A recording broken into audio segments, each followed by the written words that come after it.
the last thing Jesus says is, I am the life. Which shows me no matter how religious or spiritual it is, it's dead without His presence.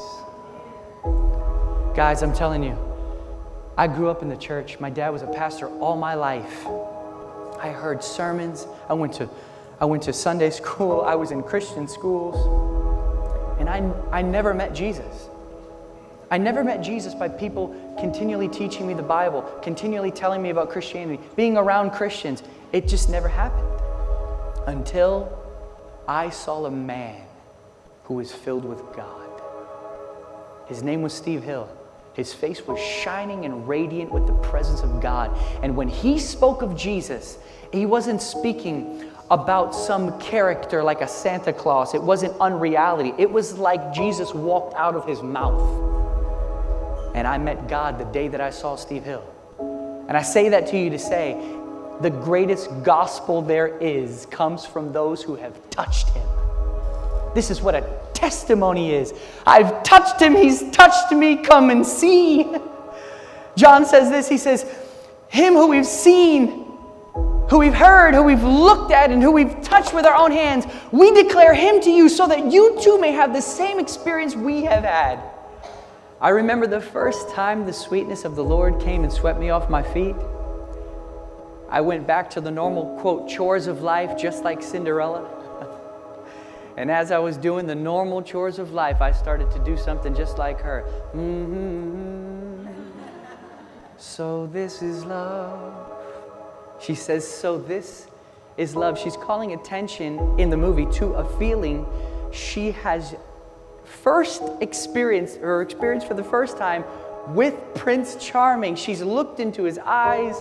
She goes back to normal life, and the entirety of life now is changed because her soul, her heart is wrapped. And she says, so this is love. What I feel right now, this is love. Then she says that this is what makes life divine, she says. She says, my heart has wings and I can fly. I'll touch every star in the sky. This is the miracle that I've been dreaming of. So this is love. So this is the sweetness of God in an imagery to show what begins to happen inside of us when He comes in like the starry-eyed king that He is, looking at His bride, and He wraps her up and He takes her. And what begins to happen is everything, even the most mundane things in life, begin to have the radiance of His presence in them. I waited on the Lord, and He spoke to me. Did you hear what I just said? I waited, and He spoke. Waiting pulls the word towards you. Did you hear that? Many people wonder why there's no word in their life. What do I mean by word? There's no current speaking of God. It's because there's no waiting on the Lord. Who's got time for waiting anymore? The reality is that those who will cut out time to simply wait on the Lord, these are the ones that will receive the word of the Lord. And so I'm telling you right now that this is the sweetness that is available for us. And as I waited, the Lord spoke to me out of 2 Corinthians chapter 10, verse 5. And I felt like He said to me, tear down all of the high things that exalt themselves against the knowing of God. What does that mean? It means there are patterns of thinking that come into our minds at times that come against your experience of God. Because the knowing of God is by experience. You take experience out, there's no knowing.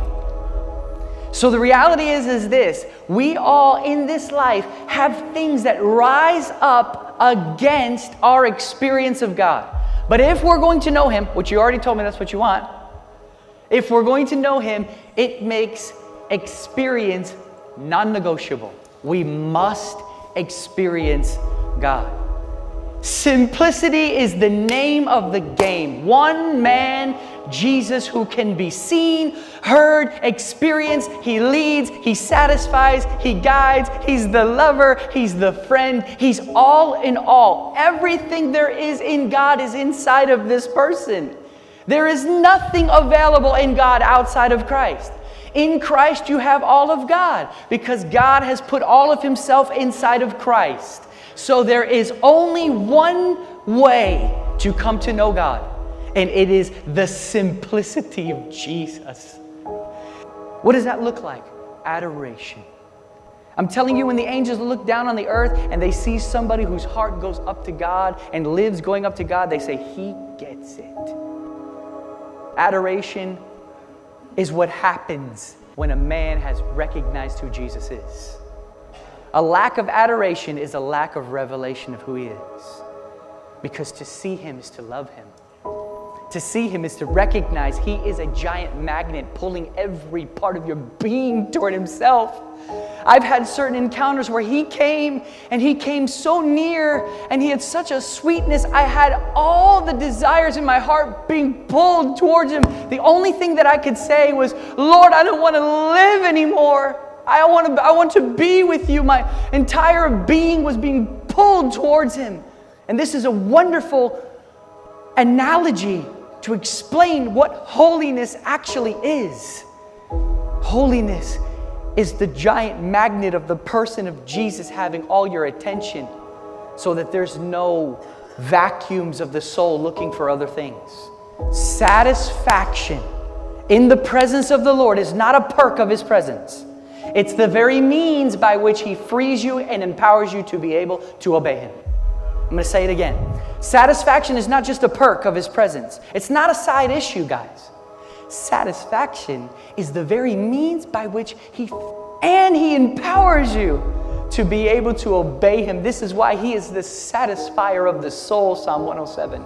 This is why he comes in as bread to be eaten, wine to be drank, milk as honey, sweet to the taste. He comes as an experiential reality that bursts out the soul. The soul literally combusts with joy and peace, an eruption on the inside that says, this is what I was made for. Nothing comes close. And one experience of his sweet presence is worth 1,000 years of exhaustive theology. See, the prophet tells you what he's seen, while the scribe only tells you what he read. I want to see him. I want to touch him. I want to experience him. I'm craving him. I'm salivating on the inside to experience my God again and again and live by the same.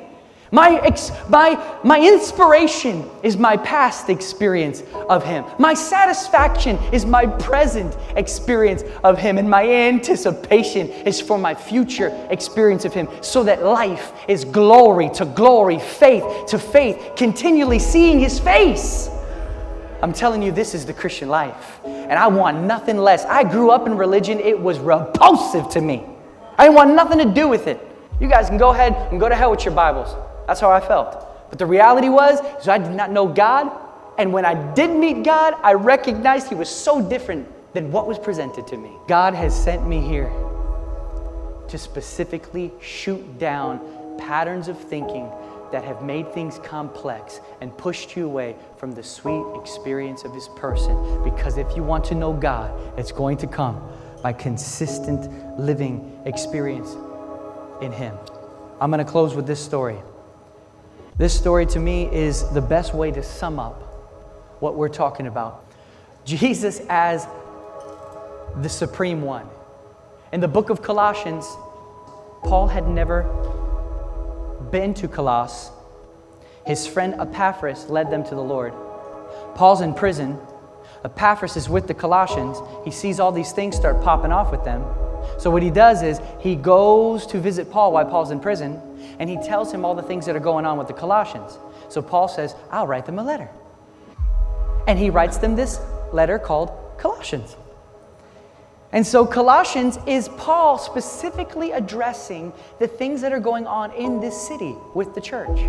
He named all kinds of strange things. Some of them are dealing with deep passions. I don't even need to explain that.